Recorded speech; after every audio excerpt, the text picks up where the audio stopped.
ನಮಸ್ಕಾರ. First tube ನ ಮತ್ತೊಂದು ವಿಡಿಯೋಗೆ ಸ್ವಾಗತ. ನೆರೆಯ ರಾಷ್ಟ್ರ ಬಾಂಗ್ಲಾದೇಶದಲ್ಲಿ ಬೃಹತ್ ರಾಜಕೀಯ ಪಲ್ಲಟವಾಗಿದೆ. ಶೇಖ್ ಹಸೀನಾ ಅವರ ಸರ್ಕಾರ ಪತನದ ನಂತರ ಹಂಗಾಮಿ ಸರ್ಕಾರದ ಮುಖ್ಯಸ್ಥನಾಗಿದ್ದಂತಹ ಮೊಹಮ್ಮದ್ ಯೂನಸ್ ಅಧಿಕಾರ ಹಸ್ತಾಂತರಿಸುವ ಸಮಯ ಬಂದಿದೆ. ಫೆಬ್ರವರಿ 2026ರಲ್ಲಿ ನಡೆದಂತಹ ಐತಿಹಾಸಿಕ ಚುನಾವಣೆಯಲ್ಲಿ ಬರೋಬ್ಬರಿ 17 ವರ್ಷಗಳ ಕಾಲ ಲಂಡನ್ ನಲ್ಲಿ ಅಜ್ಞಾತವಾಸದಲ್ಲಿದ್ದಂತಹ ತಾರಿಕ್ ರೆಹಮಾನ್ ನೇತೃತ್ವದ ಬಿಎನ್ಪಿ ಪಕ್ಷ ಭಾರಿ ಬಹುಮತದೊಂದಿಗೆ ಅಧಿಕಾರಕ್ಕೆ ಬಂದಿದೆ. ಆದ್ರೆ ಈ ಗೆಲುವು ಭಾರತದ ಪಾಲಿಗೆ ಏನ್ ಸಂದೇಶವನ್ನ ನೀಡ್ತಾ ಇದೆ? ತಾರಿಕ್ ರೆಹಮಾನ್ ಪ್ರಧಾನಿ ಆಗ್ತಾ ಇರೋದು ಭಾರತಕ್ಕೆ ನಿಜವಾಗಿಯೂ ತೊಂದರೆನಾ? ಸೋಷಿಯಲ್ ಮೀಡಿಯಾದಲ್ಲಿ ಹರಿದಾಡ್ತಿರುವಂತಹ ತಾರಿಕ್ ತನ್ನ ತಾಯಿಯನ್ನೇ ಕೊಂದ್ರ ಅಥವಾ ತಾಯಿಯ ಸಾವಿನ ಸಹಾನುಭೂತಿಯಿಂದ ಗೆದ್ರ? ಭಾರತದ ಬಗ್ಗೆ ತಾರಿಕ್ ನಿಲುವೇನು? ಇದೇ ತಾರಿಕ್ ರೆಹಮಾನ್ ನಿಂದ ಭಾರತ ಮತ್ತು ಬಾಂಗ್ಲಾದ ಸ್ನೇಹ ವೃದ್ಧಿಯಾಗುತ್ತಾ ಅಥವಾ ಮತ್ತಷ್ಟು ಹಳಸುತ್ತಾ? ಈ ಎಲ್ಲಾ ಮಾಹಿತಿಯನ್ನು ಇವತ್ತಿನ ಈ ವಿಡಿಯೋದಲ್ಲಿ ನೋಡೋಣ. ಆದ್ರೆ ಅದಕ್ಕೂ ಮುನ್ನ ಭಾರತ ಮತ್ತು ಬಾಂಗ್ಲಾದೇಶ ಒಂದಾಗ್ಬೇಕಾ? ನಿಮ್ಗೇನನ್ಸುತ್ತೆ ಅಂತ ಕಮೆಂಟ್ ಮಾಡಿ ಹಾಗೂ ವಿಡಿಯೋಗೆ ಲೈಕ್ ಕೊಡಿ. ಮೊದಲನೆಯದಾಗಿ ಒಂದು ದೊಡ್ಡ ಸುಳ್ಳು ಸುದ್ದಿಯನ್ನ ಬಗೆಹರಿಸೋಣ. ತಾರಿಕ್ ರೆಹಮಾನ್ ಅಧಿಕಾರ ಹಿಡಿಯಲು ತನ್ನ ತಾಯಿ ಮಾಜಿ ಪ್ರಧಾನಿ ಖಲೀದಾ ಜಿಯಾ ಅವರನ್ನ ಕೊಂದ್ರು ಎಂಬಂತಹ ವದಂತಿಗಳು ಎಲ್ಲೆಡೆ ಹರಿದಾಡ್ತಾ ಇವೆ. ಆದ್ರೆ ಇದು ನಿಜಾನ ಸುಳ್ಳಾಗುತ್ತಿಲ್ಲ. ಆದ್ರೆ ವಾಸ್ತವ ಏನಂದ್ರೆ 80 ವರ್ಷದ ಖಲೀದಾ ಜಿಯಾ ಅವರು ಲಿವರ್ ಮತ್ತು ಹೃದಯ ಸಂಬಂಧಿ ಕಾಯಿಲೆಗಳಿಂದ ಬಳಲ್ತಾ ಇದ್ರು. ಡಿಸೆಂಬರ್ 30, 2025ರಂದು ಅವರು ಢಾಕಾದ ಆಸ್ಪತ್ರೆಯಲ್ಲಿ ನೈಸರ್ಗಿಕವಾಗಿ ಕೊನೆಯುಸಿರೆಳಿತಾರೆ. ಆದ್ರೆ ತಾಯಿಯ ನಿಧನ ತಾರಿಕ್ ರೆಹಮಾನ್ಗೆ ರಾಜಕೀಯವಾಗಿ ಸಹಾಯ ಮಾಡ್ತಾ? ಖಂಡಿತ ಹೌದು. ಬಾಂಗ್ಲಾದೇಶದ ಪ್ರಜಾಪ್ರಭುತ್ವದ ಇತಿಹಾಸದಲ್ಲಿ ಖಲೀದಾ ಜಿಯಾ ಒಬ್ಬ ಪ್ರಬಲ ನಾಯಕಿ. ಅವರ ಸಾವಿನ ನಂತರ ಬಾಂಗ್ಲಾದೇಶದಾದ್ಯಂತ ದೊಡ್ಡ ಮಟ್ಟದ ಸಹಾನುಭೂತಿಯ ಅಲೆ ಸೃಷ್ಟಿಯಾಯಿತು. ಇದರ ಜೊತೆಗೆ ಶೇಖ್ ಹಸೀನಾ ಸರ್ಕಾರದ ಮೇಲಿನ ಜನರ ಆಕ್ರೋಶ ಈ ಚುನಾವಣೆಯಲ್ಲಿ ಬಿಎನ್ಪಿಯ ಐತಿಹಾಸಿಕ ಗೆಲುವಿಗೆ ಪ್ರಮುಖ ಕಾರಣವಾಯಿತು. ತಾರಿಕ್ ರೆಹಮಾನ್ ಅವರು ಈ ಸಹಾನುಭೂತಿಯನ್ನ ಸರಿಯಾಗಿ ಬಳಸಿಕೊಂಡು ಕ್ಲೀನ್ ಪಾಲಿಟಿಕ್ಸ್ ಅಂದ್ರೆ ಸ್ವಚ್ಛ ರಾಜಕಾರಣ ಭರವಸೆ ನೀಡಿ ಪ್ರಧಾನಿ ಪಟ್ಟಕ್ಕೇರಿದ್ದಾರೆ. ಇನ್ನೊಂದು ಗೊಂದಲವೇನೆಂದ್ರೆ ಮೊಹಮ್ಮದ್ ಯೂನಸ್ ಚುನಾವಣೆಯಲ್ಲಿ ಸೋತ್ರು ಎಂಬುದು. ವಾಸ್ತವದಲ್ಲಿ ಯೂನಸ್ ಅವರು ಯಾವುದೇ ರಾಜಕೀಯ ಪಕ್ಷದ ಅಭ್ಯರ್ಥಿಯಾಗಿ ಸ್ಪರ್ಧಿಸಿರಲಿಲ್ಲ. 2024ರ ಆಗಸ್ಟ್ ನಲ್ಲಿ ಶೇಖ್ ಹಸೀನಾ ಅವರು ದೇಶ ಬಿಟ್ಟು ಓಡಿ ಹೋದಾಗ ದೇಶವನ್ನ ಮುನ್ನಡೆಸಲು ವಿದ್ಯಾರ್ಥಿಗಳು ಮತ್ತು ಸೇನೆ ಸೇರಿ ಯೂನಸ್ ಅವರನ್ನ ಹಂಗಾಮಿ ಸರ್ಕಾರದ ಮುಖ್ಯ ಸಲಹೆಗಾರನನ್ನಾಗಿ ನೇಮಕವನ್ನ ಮಾಡಿತು. ಅವರ ಕೆಲಸ ಕೇವಲ ದೇಶದಲ್ಲಿ ಶಾಂತಿ ಸ್ಥಾಪಿಸುವುದು, ನ್ಯಾಯಸಮ್ಮತ ಚುನಾವಣೆ ನಡೆಸುವುದು ಮಾತ್ರ ಆಗಿತ್ತು. ಈಗ ಚುನಾವಣೆ ಮುಗಿದಿದ್ದು ಯೂನಸ್ ಅವರು ಪ್ರಜಾಸತ್ತಾತ್ಮಕವಾಗಿ ಆಯ್ಕೆಯಾದ ತಾರಿಕ್ ರೆಹಮಾನ್ಗೆ ಅಧಿಕಾರವನ್ನ ಹಸ್ತಾಂತರಿಸ್ತಾ ಇದ್ದಾರೆ. ಈಗ ಅಸಲಿ ಮ್ಯಾಟರ್ಗೆ ಬರೋದಾದ್ರೆ ತಾರಿಕ್ ರೆಹಮಾನ್ ಗೆಲುವು ಭಾರತಕ್ಕೆ ತೊಂದರೆನಾ? ಅವರು ಭಾರತವನ್ನ ದ್ವೇಷಿಸ್ತಾರ?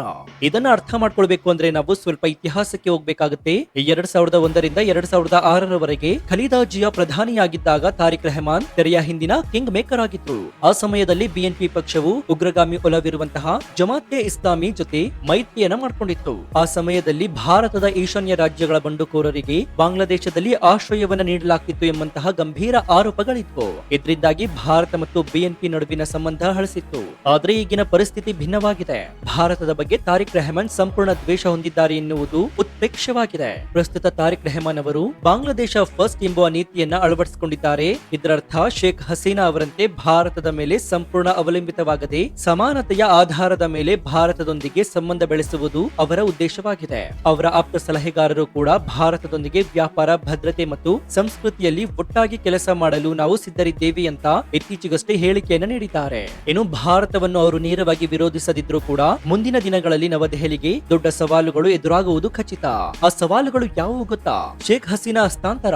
ಶೇಖ್ ಹಸೀನಾ ಸದ್ಯ ಭಾರತದಲ್ಲಿ ಆಶ್ರಯವನ್ನ ಪಡಿತಾ ಇದ್ದಾರೆ. ಬಾಂಗ್ಲಾದೇಶದ ನ್ಯಾಯಾಲಯದಲ್ಲಿ ಅವರ ಮೇಲೆ ಕೊಲೆ ಮತ್ತು ಭ್ರಷ್ಟಾಚಾರದ ಕೇಸ್ಗಳಿವೆ. ಅವರನ್ನ ವಾಪಸ್ ಬಾಂಗ್ಲಾದೇಶಕ್ಕೆ ಕಳುಹಿಸುವಂತೆ ತಾರಿಕ್ ಸರ್ಕಾರ ಭಾರತದ ಮೇಲೆ ತೀವ್ರ ಒತ್ತಡವನ್ನ ಹೇರುವ ಸಾಧ್ಯತೆ ಇದೆ. ಇನ್ನು ಎರಡನೆಯದು ಚೀನಾದ ಪ್ರಭಾವ.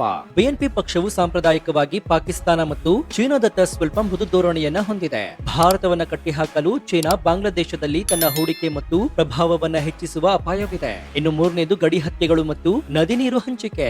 ಗಡಿಯಲ್ಲಿ ಬಿಎಸ್ಎಫ್ ನಿಂದ ನಡೆಯುವ ಕಳ್ಳ ಸಾಗಾಣಿದಾರರ ಹತ್ಯೆಗಳು ಮತ್ತು ತೀಸ್ತಾ ನದಿ ನೀರು ಹಂಚಿಕೆ ವಿಚಾರದಲ್ಲಿ ತಾರಿಕ್ ರೆಹಮಾನ್ ಕಠಿಣ ನಿಲುವನ್ನು ತಾಳಿದ್ದಾರೆ. ಇದು ಭಾರತ ಮತ್ತು ಬಾಂಗ್ಲಾ ನಡುವಿನ ರಾಜತಾಂತ್ರಿಕ ಸಂಘರ್ಷಕ್ಕೆ ಕಾರಣವಾಗಬಹುದು. ಇನ್ನು ನಾಲ್ಕನೆಯದಾಗಿ ಹಿಂದೂ ಅಲ್ಪಸಂಖ್ಯಾತರ ರಕ್ಷಣೆ. ಬಾಂಗ್ಲಾದೇಶದಲ್ಲಿ ಹಿಂದೂಗಳ ಮೇಲಿನ ದಾಳಿಗಳು ಭಾರತಕ್ಕೆ ಯಾವಾಗಲೂ ಕೂಡ ಕಳವಳಕಾರಿ. ತಾರಿಕ್ ರೆಹಮಾನ್ ಅವರು ಎಲ್ಲ ಅಲ್ಪಸಂಖ್ಯಾತರಿಗೆ ರಕ್ಷಣೆ ನೀಡ್ತೀವಿ ಎಂಬಂತಹ ಭರವಸೆ ನೀಡಿದ್ರು. ಅದನ್ನ ಅವರು ಹೇಗೆ ಜಾರಿಗೆ ತರ್ತಾರೆ ಎಂಬುದನ್ನ ಕಾದು ನೋಡಬೇಕಾಗಿದೆ. ಇನ್ನು ವೀಕ್ಷಕರೇ, ಭಾರತ ಮತ್ತು ತಾರಿಕ್ ರೆಹಮಾನ್ ಸರ್ಕಾರದ ನಡುವೆ ಮುಂದಿನ ದಿನಗಳಲ್ಲಿ ಅತಿ ದೊಡ್ಡ ಬಿರುಗಾಳಿಯ ಬೀಸಲಿರುವ ವಿಚಾರ ಏನಂದ್ರೆ ಅದು ಮಾಜಿ ಪ್ರಧಾನಿ ಶೇಖ್ ಹಸೀನಾ ಅವರ ಭವಿಷ್ಯ. ಈ ಮೊದಲೇ ಹೇಳಿದಂತೆ ನಿಮ್ಗೆಲ್ಲ ಗೊತ್ತಿರುವಂತೆ 2024ರ ಆಗಸ್ಟ್ ನಲ್ಲಿ ನಡೆದ ರಕ್ತಪಾತದ ಘಟನೆಗಳ ಬಳಿಕ ಶೇಖ್ ಹಸೀನಾ ಅವರು ತಮ್ಮ ಪ್ರಾಣ ಉಳಿಸಿಕೊಳ್ಳಲು ಭಾರತದ ಮೊರೆಯನ್ನ ಹೋದ್ರು. ಅಂದಿನಿಂದ ಅವರು ಭಾರತದಲ್ಲೇ ಆಶ್ರಯವನ್ನ ಪಡಿತಾ ಇದ್ದಾರೆ. ಆದ್ರೆ ಈಗ ಅಧಿಕಾರಕ್ಕೆ ಬಂದಿರುವ ತಾರಿಕ್ ರೆಹಮಾನ್ ಸರ್ಕಾರ ಸುಮ್ಮನೆ ಕೂರುತ್ತಾ? ಖಂಡಿತ ಇಲ್ಲ. ಶೇಖ್ ಶೇಖ್ ಹಸೀನಾ ಅವರನ್ನ ಮರಳಿ ಬಾಂಗ್ಲಾದೇಶಕ್ಕೆ ಕರೆತಂದು ಅವರ ವಿರುದ್ಧ ಕೊಲೆ, ಭ್ರಷ್ಟಾಚಾರ ಮತ್ತು ಮಾನವ ಹಕ್ಕುಗಳ ಉಲ್ಲಂಘನೆ ಪ್ರಕರಣಗಳ ಅಡಿಯಲ್ಲಿ ವಿಚಾರಣೆ ನಡೆಸುವುದು ತಾರಿಕ್ ಅವರ ಅತಿ ದೊಡ್ಡ ಚುನಾವಣಾ ಭರವಸೆಯಲ್ಲಿ ಒಂದಾಗಿತ್ತು. ಇಲ್ಲಿ ಭಾರತ ದೊಡ್ಡ ಧರ್ಮ ಸಂಕಟಕ್ಕೆ ಸಿಲುಕಿದೆ. 2013ರಲ್ಲಿ ಭಾರತ ಮತ್ತು ಬಾಂಗ್ಲಾದೇಶದ ನಡುವೆ ಗಡೀಪಾರು ಒಪ್ಪಂದ ಏರ್ಪಟ್ಟಿದೆ. ಈ ಒಪ್ಪಂದದ ಪ್ರಕಾರ ಒಂದು ದೇಶದಲ್ಲಿ ಅಪರಾಧ ಎಸಗಿದವರನ್ನ ಇನ್ನೊಂದು ದೇಶ ವಾಪಸ್ ಕಳುಹಿಸಬೇಕಾಗುತ್ತೆ. ಒಂದು ವೇಳೆ ತಾರಿಕ್ ಸರ್ಕಾರ ಅಧಿಕೃತವಾಗಿ ಹಸೀನಾ ಅವರ ಹಸ್ತಾಂತರಕ್ಕೆ ಬೇಡಿಕೆ ಇಟ್ರೆ ಭಾರತ ಏನ್ ಮಾಡುತ್ತೆ? ತನ್ನ ಬಹುಕಾಲದ ವಿಶ್ವಾಸಿ ಮತ್ತು ಮಿತ್ರ ನಾಯಕಿ ಅಂದ್ರೆ ಅದು ಶೇಖ್ ಹಸೀನಾ ಅವರನ್ನ ಭಾರತ ಅಷ್ಟು ಸುಲಭವಾಗಿ ಬಾಂಗ್ಲಾದೇಶದ ಜೈಲಿಗೆ ತಳ್ಳಲು ಸಾಧ್ಯವಿಲ್ಲ.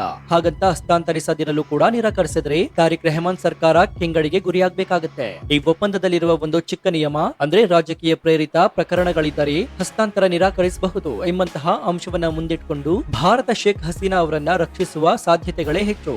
ಆದ್ರೆ ಇದು ಉಭಯ ದೇಶಗಳ ಸಂಬಂಧದಲ್ಲಿ ದೊಡ್ಡ ಕಂದಕವನ್ನಂತೂ ಸೃಷ್ಟಿ ಮಾಡುತ್ತೆ.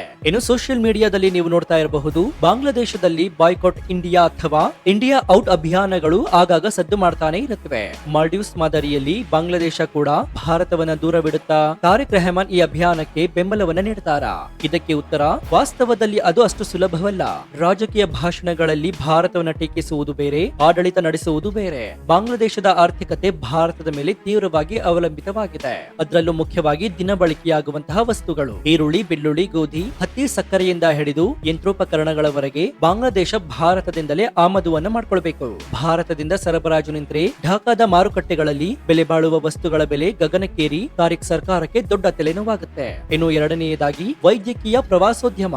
ಪ್ರತಿ ವರ್ಷ ಲಕ್ಷಾಂತರ ಬಾಂಗ್ಲಾದೇಶಿ ನಾಗರಿಕರು ಉನ್ನತ ಚಿಕಿತ್ಸೆಗಾಗಿ ಭಾರತದ ಆಸ್ಪತ್ರೆಗಳಿಗೆ, ಅದರಲ್ಲೂ ಮುಖ್ಯವಾಗಿ ಕೋಲ್ಕತಾ, ಚೆನ್ನೈ, ಬೆಂಗಳೂರಿಗೆ ಬರ್ತಾರೆ. ಇನ್ನು ಮೂರನೇದು ವಿದ್ಯುತ್ ಪೂರೈಕೆ. ಬಾಂಗ್ಲಾದೇಶ ತನ್ನ ವಿದ್ಯುತ್ ಕೊರತೆಯನ್ನ ನೀಗಿಸಲು ಭಾರತದ, ಅದರಲ್ಲೂ ವಿಶೇಷವಾಗಿ ಅದಾನಿ ಪವರ್ ಮೇಲೆ ಅವಲಂಬಿತವಾಗಿದೆ. ಹೀಗಾಗಿ ತಾರಿಕ್ ರೆಹಮಾನ್ ಎಷ್ಟೇ ಕಠಿಣ ನಿಲುವನ್ನ ಹೊಂದಿದ್ರು ಕೂಡ ಆರ್ಥಿಕ ವಾಸ್ತವವನ್ನ ಕಡೆಗಣಿಸಕ್ಕಾಗೋದಿಲ್ಲ. ಅವರು ಪ್ರಾಯೋಗಿಕವಾಗಿ ಯೋಚಿಸಿ ಭಾರತದ ಜೊತೆ ಆರ್ಥಿಕ ಮತ್ತು ವ್ಯಾಪಾರ ಸಂಬಂಧವನ್ನ ಮುಂದುವರಿಸಲೇಬೇಕಾದ ಅನಿವಾರ್ಯತೆ ಇದೆ. ಭಾರತಕ್ಕೂ ಕೂಡ ತನ್ನ ಈಶಾನ್ಯ ರಾಜ್ಯಗಳ ಅಭಿವೃದ್ಧಿ ಮತ್ತು ಭದ್ರತೆಗೆ ಬಾಂಗ್ಲಾದೇಶದ ಸಹಕಾರ ಬೇಕೇ ಬೇಕು. ಸೊ ಒಟ್ಟಾರೆಯಾಗಿ ಹೇಳೋದಾದ್ರೆ ತಾರಿಕ್ ರೆಹಮಾನ್ ಅವರು ಗೆಲುವು ಭಾರತಕ್ಕೆ ಆತಂಕ ತರಬಹುದಾದಂತಹ ಶತ್ರುತ್ವವನ್ನೇನು ಹುಟ್ಟುಹಾಕಿಲ್ಲ. ಆದ್ರೆ ಇದು ಎಚ್ಚರಿಕೆಯ ಗಂಟೆ. ಖಂಡಿತ ಹೌದು. ಭಾರತ ಪ್ರಧಾನಿ ನರೇಂದ್ರ ಮೋದಿ ಅವರು ಈಗಾಗಲೇ ತಾರಿಕ್ ರೆಹಮಾನ್ ಅವರಿಗೆ ಶುಭಾಶಯ ತಿಳಿಸಿದ್ದು, ಪ್ರಜಾಸತ್ತಾತ್ಮಕ ಬಾಂಗ್ಲಾದೇಶಕ್ಕೆ ಬೆಂಬಲ ನೀಡುವ ಭರವಸೆಯನ್ನು ನೀಡಿದ್ದಾರೆ. ರಾಜಕೀಯದಲ್ಲಿ ಶಾಶ್ವತ ಮಿತ್ರನೂ ಇಲ್ಲ, ಶಾಶ್ವತ ಶತ್ರುಗಳೂ ಇಲ್ಲ. ಇರುವುದು ಕೇವಲ ದೇಶದ ಹಿತಾಸಕ್ತಿ ಮಾತ್ರ.